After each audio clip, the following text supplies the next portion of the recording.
So kanina nga lamang po ay naglabas ng post ang ating pambato na si former WBC Featherweight Champion Mark Magnifico Magsayo, kung saan ilalabas na daw ang petsa ng kanyang susunod na laban sa lalong madaling panahon. Kaya mag-abang lang po tayo ng official announcement. Inaasahan naman ng mga fans na baka daw ang undefeated lightweight prospect na si Andres Cortes na ang makakatapat ni Magsayo, lalo pat nag-face off na ito sa Sufa Boxing event 2 linggo pa lamang ang nakakalipas. At mismong pinost pa ito ni Cortes sa kanyang official Instagram account at may caption na "See you soon". Kung sakali man na si Cortes na talaga ang makakalaban ni Magsayo, ay hindi po ito magiging madaling hamon. Gawa ng may napakalinis itong undefeated record na 25 wins with 30 knockouts at walang talo. Pero ganun pa man ay base sa ipinakitang performance ni Magnifico sa kanyang kauna-unahang laban sa lightweight division, ay walang duda na kayang-kaya niya talagang talunin si Cortes. Basta paghandaan lang ng mabuti. Kaya suportahan po natin si Magsayo sa paparating niyang laban. Mapa si Andres Cortes man yan o ibang fighter, ay tiyak na magandang laban pa din yan dahil alam naman nating lahat na ang Sufa Boxing Promotions ay hindi gay ng mga mismatches at bagkus yung magkakalibel talaga ang pinagtatapat nila.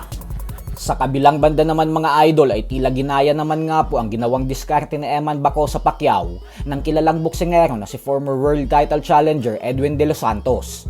Alam naman po kasi nating lahat na nagtrending sa Philippine boxing community ang opisyal na pagsasampa ng reklamo ng kampo ni Bacosa laban sa tumalo sa kanya na si Rodelin Perez nang dahil sa mga iligal na pagbabato umano ng mga suntok sa batok ni Bacosa na siyang umani ng halo-halong opinyon sa mga fight fans. May mga nagsasabi na tama lang daw ang ginawa ni Bacosa nang dahil sa maduming galawan daw ito at hindi patas.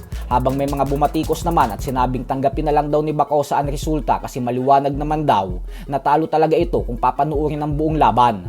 Ganun pa man ay nagkataon naman nga po na ganito din ngayon ang naging eksena sa boxing sa Amerika. Matapos po kasing talunin ni Jose El Rayo Valenzuela via second round knockout si Edwin De Los Santos, ay nagsampa din ito ng reklamo at protesta sa Nevada State Athletic Commission nang dahil sa iligal na suntok umano sa kanya ni Valenzuela habang nakaluhod na siya sa lona.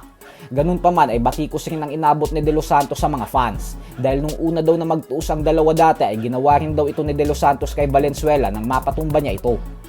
Samantala, nakakalungkot na balita naman nga po ang dumating para sa mga Venezuelan boxing fans dahil ang isa sa pinagmamalaki nilang Venezuelan boxer and knockout artist na si Yorky Medina ay nakumpirmang binawian na ng buhay matapos ang matinding lindol na nangyari sa kanyang bansa.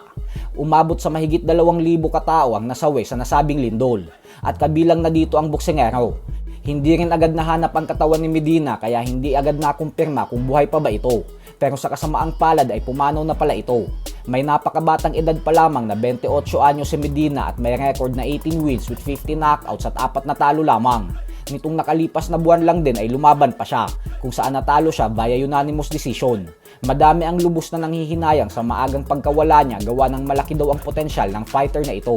So hanggang dito na lang po muna tayo mga idol.